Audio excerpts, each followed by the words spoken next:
Welcome to post-race for the Coca-Cola 600 at Charlotte Motor Speedway. I'm Steven Stump. He's Mark Crystal. But before we can talk about the race itself, I think we just have to talk about the shock of just how it ended. We were scheduled for 600 miles, but it turned into 373 and a half. There was a rain shower that stopped it after 249 laps, and we were waiting. It seemed like we were going to go back to green, but it never did. It turns out they called it. And I don't know, I'm just stunned. What was your thought on that decision? I mean, the talk on the pit road before they called it was they were going to go racing as long as there was no more rain, and alas, that didn't happen. Brad Keselowski said that would have gone long because he felt like he had a race-winning car. Christopher Bell and Adam Stevens were both surprised, even though they ended up in victory lane. They were both surprised that the decision was made, and it wiped away the storyline of Kyle Larson, and he didn't even get to complete a lap in the Coke 600. Yeah, I mean, aside from just missing all that racing, the final 151 laps, I think the biggest disappointment of this weekend and this race ending early is just Kyle Larson. I mean, we were so hyped for today. It's already the greatest day of racing all year, and we were going to see the first Kyle Larson become the first driver since Kurt Busch in 2014 to pull the Memorial Day double, the Indy 500 and the Coke 600. But Mother Nature just really had to ruin everyone's plans. We go to Indy. There was a rain shower, a pretty big one, that delayed the start of that. It was announced that Kyle Larson would be staying in Indy to complete the 500 and then go to the Coke 600. Justin Allgaier was on standby. We'll get to it in a moment, but Larson finished the Indy 500 in 18. He was running top 10 until a late speeding penalty, but obviously an impressive debut for him.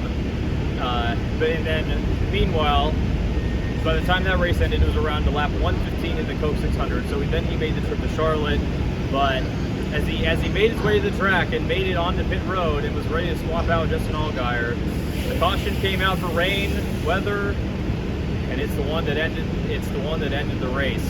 He didn't get a single lap in, and I mean, we were not able to reach him for comments. He did not do media, but as he was leaving the track, Bob Pockrass, was walking with him, and Larson just looked stunned in disbelief. I mean, I would too. Just he'll have another shot at doing the double next year, I believe, but man, just what a missed opportunity today.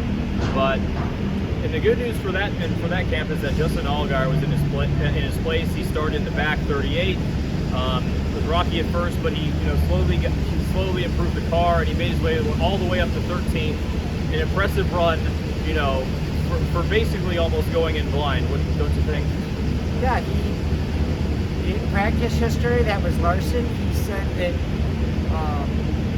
it was this afternoon was when he found out, and he had to drop to the back, and he said that it was a race-winning car, and he was honestly looking forward to Larson getting in it because he jokingly said, although there was truth to it, that he felt like even though Larson would have had to go to the back of the field before the restart that never happened, he felt like Larson had a car more than capable of going to victory lane because obviously Mother Nature had other plans.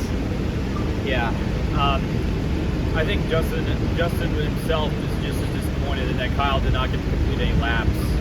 But on that note, great job for him. He more than delivered in his role that he was assigned to do today.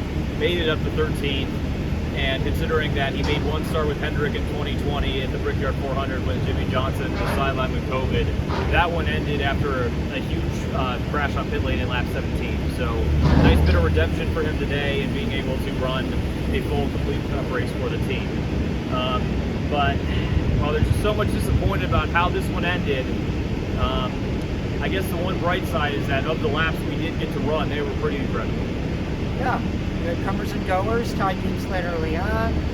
Tony Hamlin and Chris Buescher didn't exactly get to see eye to eye on pit road. Brad Keselowski came on strong. I mean, when you look at Josh Berry, who had a good run. There was really good racing.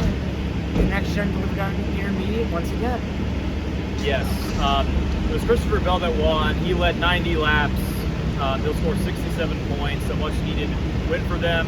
Obviously, aside from winning the Coca-Cola 600, one of the biggest races of the entire schedule, they had just a brutal several months of races, and so to cap off a performance like today with a win was a much-needed boost for that 20 team.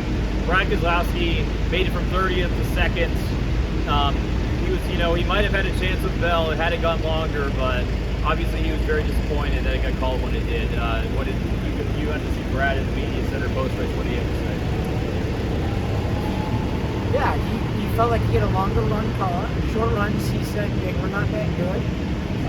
Longer runs, they were much stronger, as it showed throughout the race. And he, like many, was just stunned by the decision. And yesterday he seemed like he was in a good mood. And today, obviously, second place is still very good. Don't make a mistake here. But at the same time, would have liked to have a win, continue to build on Ford's success the last few weeks, and especially when he goes to Gateway next week and a track he's not the best there. Yeah, unfortunate ending for them, but Brad, I believe, now has 4 top 2 finishes in his last 6 starts, and he was just one position away from going back-to-back in Points Paint Cup Series wins after having a 110 winless streak, race winless streak that he broke at Darlington. Behind them, there was William Byron in 3rd. He proved to be one of the biggest challenges to Bell all day. He won stage 1. Ty Gibbs won his first group pole. He dominated the first stage. Didn't win the stage though, but he finished 6th. Denny Hamlin was 5th. But again, I think just, I wish we had more to say, because not only was there not kind of just the mood just dampened by the ending of this, but everyone, all the drivers scrambled. We weren't really able to talk to anyone after the race. But in terms of, I guess, drama, the one thing that did happen was Chris Buescher and Denny Hamlin were parked, on pit lane back to back, and there were several times where Hamlin had to back up and move spots in pit road just because of the way the 17 pulled in. But at the same time, it's tight there, so there's only so much you can do for either one of them. There was frustration on the radio, some words exchanged between the teams, but during that delay, they had a civil conversation with each other. What they said to each other, we probably won't know till Monday.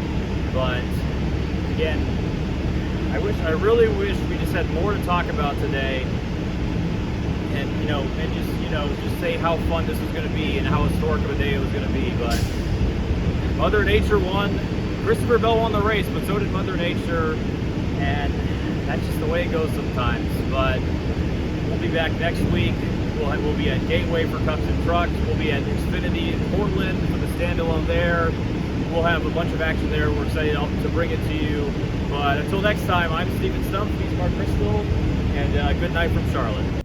Stephen Stump of FrontStretch.com here. Come back for more great racing videos, and if you like us, don't forget to hit that subscribe button.